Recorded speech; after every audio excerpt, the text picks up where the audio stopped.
Please like this video. It will really help this story reach as many people as possible. Thank you so much for your support. I got home a little after 7. Garage opened. My truck clicked into its spot. The house was quiet. TV on low in the living room. Some show with canned laughter. Kitchen lights were on. Counter clean. Stove cold. Emily sat curled on the end of the couch with her phone, thumb flicking. She didn't look up. Again, no dinner? I asked from the doorway, keeping it even. She made a noise that could pass for yes, could pass for leave me alone. Okay, we can still do a late bite. I tried. There's that place on Ridge. We can be in and out in 40. Not hungry, she said. Phone still up. I'm going to bed. Long day. She stood, brushed past me like I was a coat rack, and went down the hall. Bedroom door closed. Laugh track kept laughing. I stood in our kitchen and stared at the dark stove. I've worked jobs where people curse your name on a headset and slam the door in your face. It's still easier than trying to guess if your wife is mad that you exist or just bored of the effort. I made eggs in silence, ate standing over the sink, and told myself this was a phase. If I'd known where it was headed, I would have saved the eggs and started packing. The next night, I put a bottle of her favorite wine on the table and cooked salmon. She came in late, shoes in her hand, glanced at the plates like they were junk mail. Smells rich, she said. I'm trying not to eat heavy at night. It's salmon, not concrete. I said I'm not hungry. She moved past me into the bedroom. The door didn't slam. It just clicked like a lock finding home. I waited. 10 minutes. I took her plate, wrapped it, and put it in the fridge. I ate mine and tasted nothing. After dinner, I stood in the hallway outside our room and knocked. What? She called. Talk for a minute? Tomorrow, she said. I need sleep. Tomorrow came with another silence. She stopped kissing me goodbye in the morning. She stopped answering texts during the day. If I asked a simple question at night, how was your meeting? She shrugged and scrolled. If I touched her shoulder, she moved sideways like I spilled something. I offered a weekend away. She said she couldn't take off work. I said it was the weekend. She said I was being pushy. You're smothering, she told me one night, eyes on her phone. Just back off. I'm married to you. I replied, leaning against the doorframe. Not stalking you. Same difference the way you're acting. By making dinner and asking how you are. You're not listening, she shot back. I need space. You got a whole zip code of it in this house, I said. I asked for 15 minutes. That tone, she said, finally looking up. Right there. That's why I don't want to talk. Noted. I walked out to the garage and finished folding the camping chairs we never used. I put time into trying. Flowers on a Wednesday, small note on her pillow, tickets to a show she said she liked last year. She let the flowers die in their plastic sleeve on the counter. The note stayed unopened on the nightstand. I sold the tickets to a neighbor's kid for half price. I kept my voice level and my moves simple. One more week of me doing all the lifting by myself. Then I changed the schedule. The first change was money. I moved our joint card to a lower limit and set a fixed household budget. I sent her a short email. Bills covered. Groceries covered. Anything extra, let me know first. I left it at that. She found me in the garage that evening, the email open on her screen. You did this without asking, she said. Correct. Why? Because I'm done doing unlimited access with zero effort. I replied. You want something past bills and groceries, we talk. Otherwise, no.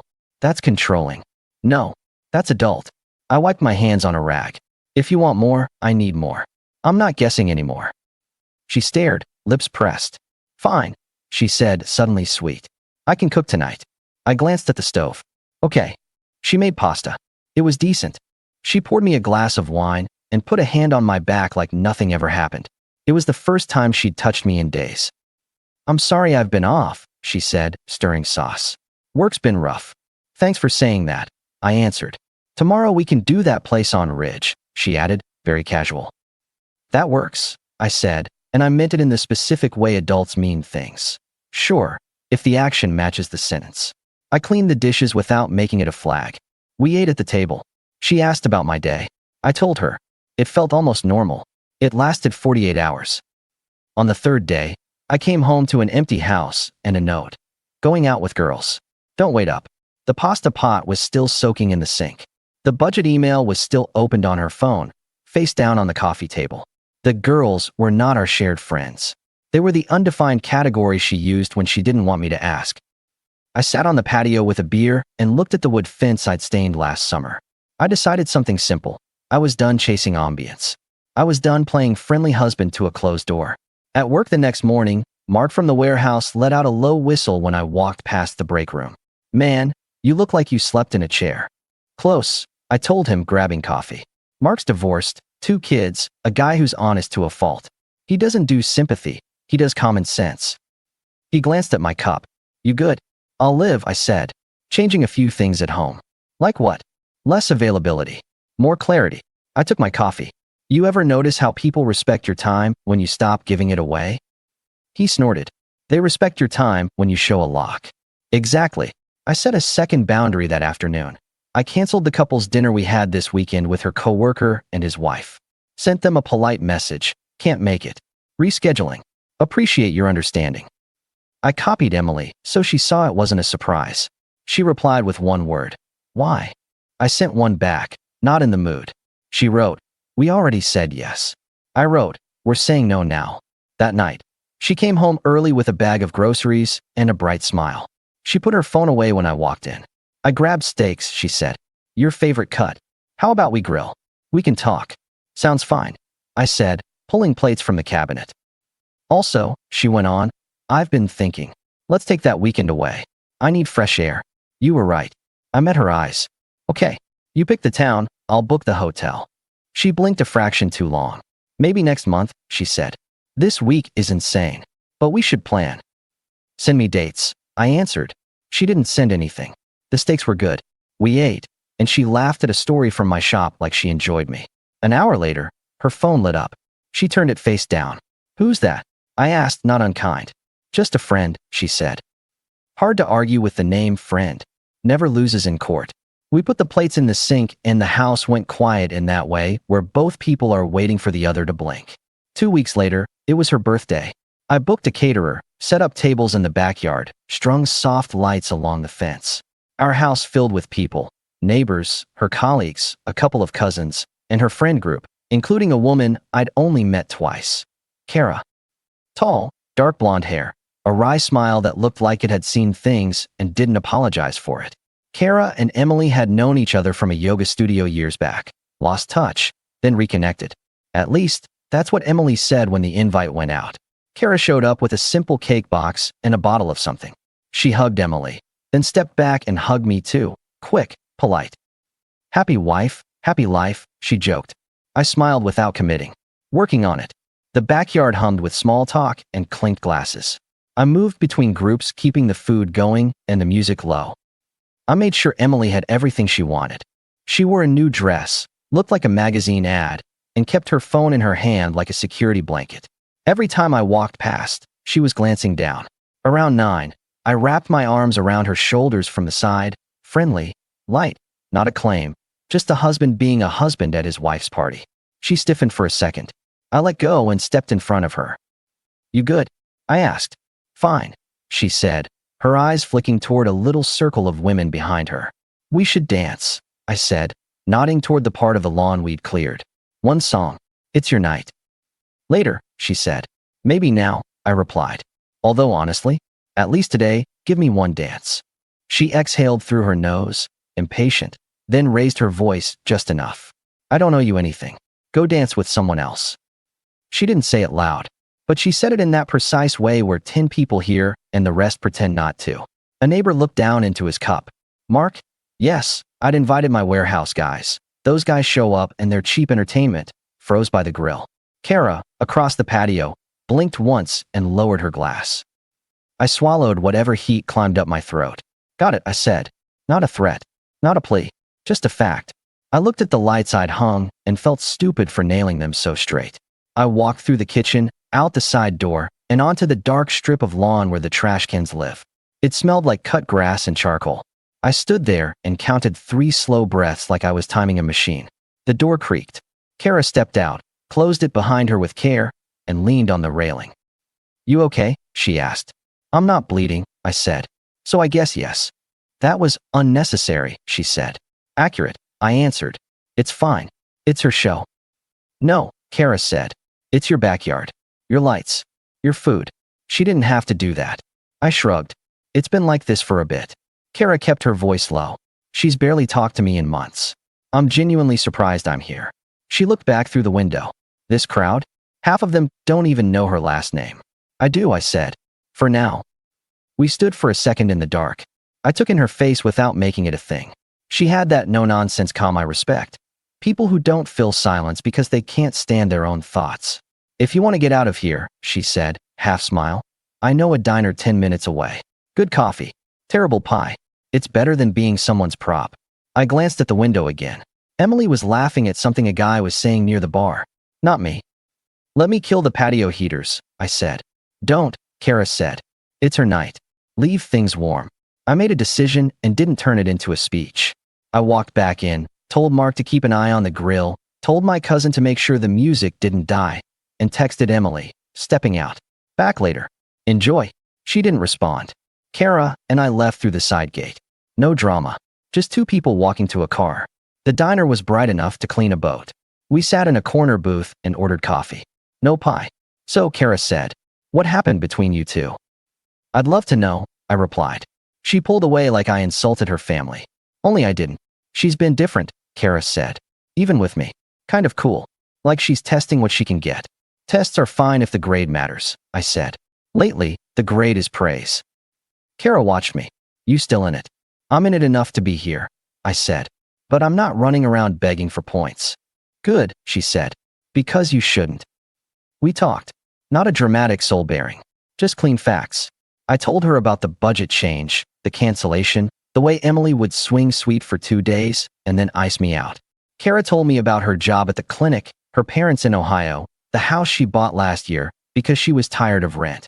She asked straight questions and listened to the answers. The coffee tasted like honesty. Let me pause the story for just a second. If you're still listening, please hit the like button on this video. It really helps YouTube show this story to more people. Thank you so much for the support. Now let's get back to the story. It was midnight when we realized we'd been there 3 hours. We paid and walked out to the parking lot. Thank you, I said. You're welcome, she answered. I meant it. You didn't need to stand there and be treated like furniture. I laughed once. I did make the furniture. Then let them sit on it, she said. You can sit somewhere else. She looked down at her keys, then up at me. Want to drive down to the lake? The pier's empty this time. That sounds like a date, I said. She tilted her head. It sounds like getting air. Lead the way. We drove to the water. The pier was empty. We walked to the end and stood looking at black waves hitting wood. No speeches. No vows. Just two people who were not where the party expected them to be. You ever think you missed the obvious? I asked. Every Tuesday, she said. Tonight feels pretty obvious, though. What's that? You want respect, she said. It's not complicated, isn't it? I asked. No, she looked at me fully. You either have it or you leave. We stood there until a breeze raised goosebumps on our forearms. She shivered slightly. I gave her my jacket. She wore it like it fit. When I dropped her off, she put a hand on my arm. You can call me, she said. If you need a break from all that. I don't need a break, I said. I need a standard. Then set it, she answered. I slept on the couch that night. Not out of punishment. Out of preference. The days after that shifted. I didn't announce a grand plan. I just changed the pattern. I left for work early, came home late.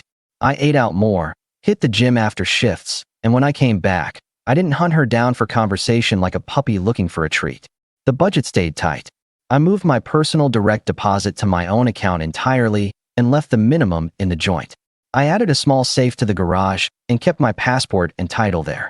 No threats. Just logistics. Kara and I started meeting after work. It was meant to be a neutral stop, coffee, a walk, sometimes a quick dinner at a low-key place where nobody knows your anniversary. It became a routine. She never asked about Emily past what I volunteered. She didn't try to play detective. She asked if I wanted another soda or if I'd rather walk the longer path and told me about a patient's cranky cat. She had this way of hearing me without fixing me, and I respected that more than I let on. At home, Emily began to notice. Where were you last night? She asked from the hall as I grabbed a clean shirt. Out, I replied. With who? Friends. What friends? She crossed her arms, very curious now. People you don't know. I answered, not unkind. That's the point. I texted you, she said. I said. You didn't answer. Right. You're being cruel. No. I said, buttoning the shirt. I'm being consistent. You wanted space. I heard you. That's not what I meant. Then be specific. She stopped, frustrated. You can't disappear. I'm not disappearing, I said. I'm living. If you'd like to schedule time, put it on the calendar. I'll show up. She opened her mouth, closed it, then tried a new strategy. The next night, she made tacos and put on music and laughed at my dumb jokes. She brought up going to the farmer's market Saturday. She said she missed our Sunday drives. I missed a lot too, I said. Put it on the calendar. She rolled her eyes, but she put farmer's market on the fridge. Saturday morning came and she was too tired.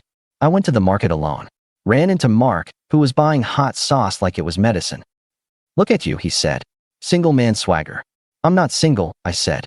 Your face didn't get the memo. He picked up a jar and looked at me sideways. You keeping this controlled? Working on it, I said. Good, he grunted. Don't get sloppy. I don't do sloppy, I told him. I didn't. I kept the meetings with Kara clean. Food, conversation, walks, care. No lines crossed in a way that would make our story a bad one. But lines crossed in truth, attention, respect, time. That's all intimacy is anyway, and I had been starving. A week after her birthday, Emily tried another soften. She came into the garage while I was cleaning the workbench. I was thinking, she said. We could do a beach day. Just us. I can take Tuesday. Beach is fine, I said. Put it on the calendar. She stepped closer. I miss you, she said, very deliberate, and put her hand on my chest. It was the first time in a long time she'd touched me without flinching. I hear you, I said. Here's what I need. The phone stays in your bag. One day without you texting every 15 minutes. And I'm not begging you to touch me. If it's there, it's there. If it's not, then we enjoy the water and go home. She withdrew her hand. You're being transactional, she said. No, I replied. I'm being clear. Fine, she said. We'll do it your way. Tuesday arrived. An hour before, she called from the office. Emergency. I can't go. Rain check. No problem, I said. I grabbed my keys and drove anyway. I sent no update and owed no apology. I met Kara on the boardwalk after her shift. We ate bad fries and watched pelicans. She told me she wished she'd known me earlier. I said the same. The next weeks were a pattern of Emily's demands with no offer and my rules with no raised voice. She started asking where I was. She started hovering at the kitchen island when I put my wallet away. She started asking who I was texting when my phone buzzed. You can ask, I told her, and I can choose not to answer. That's how questions work. Are you seeing someone? She pressed one night. I'm seeing a lot, I answered. New clarity, new sleep, new standard. Don't do that, she said. Don't talk like a coach. Then behave like a partner, I said. We'll talk like people. She kicked the cabinet closed harder than necessary and stormed off. 10 minutes later, she came back, softer. I can do better, she said. I want to fix this. Show me, I said. Not tonight. Not for 2 days. Sustained. She nodded fast. For the rest of that night, she was all in. Light hands on my arm when she passed, questions about my day, saying she appreciated dinner. The next day, she sent a text at lunch, thinking of you. It was a nice sentence. That night, she slipped off to meet a friend. The day after, silence. The day after that, cold again. The ratio didn't change. Kill turns don't scream. They just make a sound you can't unhear. Mine came 3 weeks after the birthday, a random Thursday morning. I was leaving for work. She leaned in at the door. Try not to be home late, she said. I'm planning something. What's the plan? Just be here, she said, smiling like she'd found her sweet again. I got home at 6. The house smelled like takeout. She'd set the table halfway and left the containers closed. She was on the couch. Phone up. You ready? I asked. I ate earlier, she said. I got hungry. You told me to be here, I said. I said try, she replied. I didn't promise anything. That was it. That was the kill turn for me. Not the party, not the phone face down, not the canceled beach. That tiny sentence, that small shrug while sitting under a roof I paid for on time every month. She wasn't making a mistake. She was training me to accept crumbs so she could hold the loaf. And I don't do tricks for treats. The next morning, I called my lawyer, not to fight, but to file. Clean. Irreversible. After work, I went home at 5, put my keys on the hook, and asked her to sit at the table. She came in with the phone in her hand. This serious? She asked. Serious, I said. I slid an envelope across. I filed today. Her jaw actually dropped. For once, the phone went screen down without effort. You did what? I filed, I repeated. I'm not living like this. Here's the list since you like lists. Weeks of cold. Public disrespect at your own party in the yard I built. Empty promises, routine indifference, tests without substance. You made the house a place I'm not invited to. I'm no longer asking for a seat. She stared at the envelope like it might hiss. That's extreme, she said. No, I said. It's simple. You told me I was owed nothing, loudly, to our friends. You've been showing me versions of that every day. I believe you. And I'm done. She blinked fast. Panic crawled around her calm, like an animal looking for a hole. I can change, she said. Seriously, I get it now. I crossed a line. I'll do better. I'll be good. Just give me a chance. I believe you can be good for a week, I said. Maybe two. Then the pattern repeats, because the pattern serves you. I'm not auditioning for a part in my own house again. Tears started. I didn't grow larger or smaller.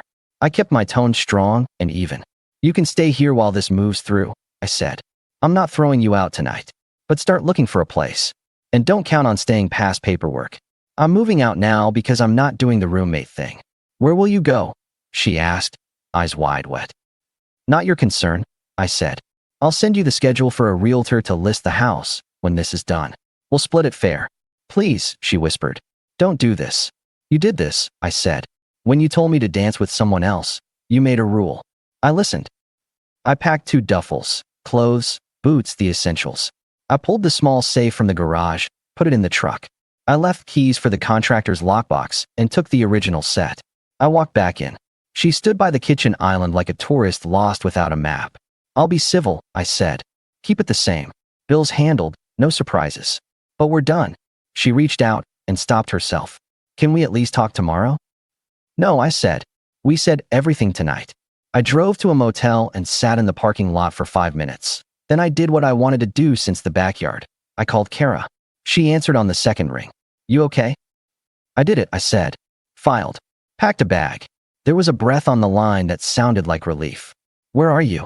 Heading to nowhere useful, I said. Do you know a better nowhere? My place, she said, no wobble in her voice. I have a spare room. It's clean. Just come here. You sure? Very. 20 minutes later, she opened her door before I knocked. She stepped forward and hugged me tight, not the polite kind.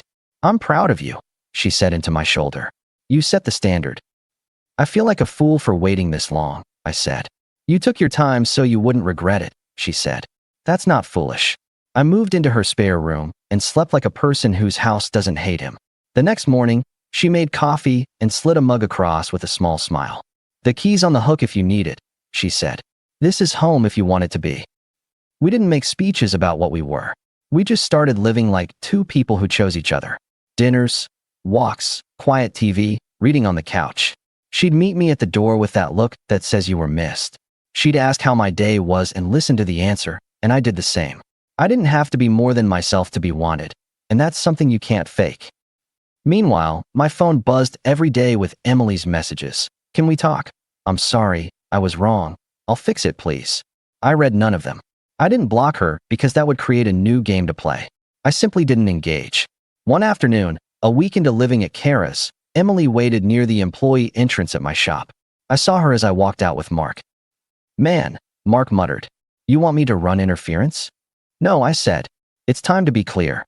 She stepped forward, eyes red, makeup soft around the edges. Please, she said. Talk to me. I said everything I needed to say, I replied. I was scared, she said. I thought if I made you fight for me, it would prove. You told me you owed me nothing. I cut in. You told me to dance with someone else. I took your advice. I didn't mean it like that. I did, I said. I'm dancing elsewhere, Emily. And I owe you nothing. I turned and walked to my truck. Mark climbed in the passenger side without a word. That was clean, he said. Had to be, I answered. He nodded once. You're good. Yeah, I said. For the first time in a long time. From there, the process did what processes do. Papers moved. Dates were set. We sold the house. She took her equity and moved to another city to be near a cousin, according to a mutual friend. I wished her well in my head. Wishing someone well costs nothing. The day the sale closed, Kara and I sat on the floor of a smaller, better house. Ours. Eating takeout off a box. We'd sold her place too, merged the profits, and signed on this one because the porch faced evening light and the kitchen had room for 2 sets of elbows. A month after the final document, I took Kara to the pier where she wore my jacket. I didn't make a speech about healing or destiny. I just told her the truth. You met me when I was losing my home, I said. You made one with me without noise. I want to do this as long as we both feel like this.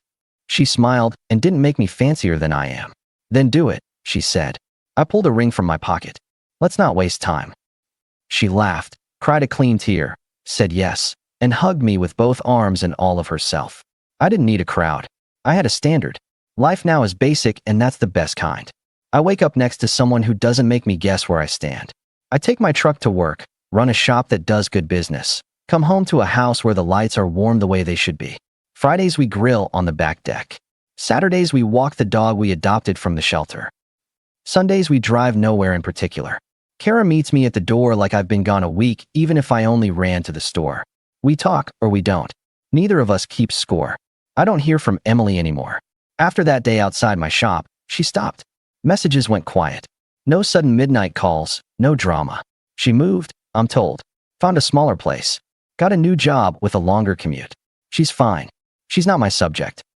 People expect fireworks when a man finally draws a line. They think it's doors slamming and plates breaking. Here's the secret. The loud part is pretending you're okay. The quiet part is leaving. Everything I do now is a full sentence. I don't chase. I don't persuade. I choose.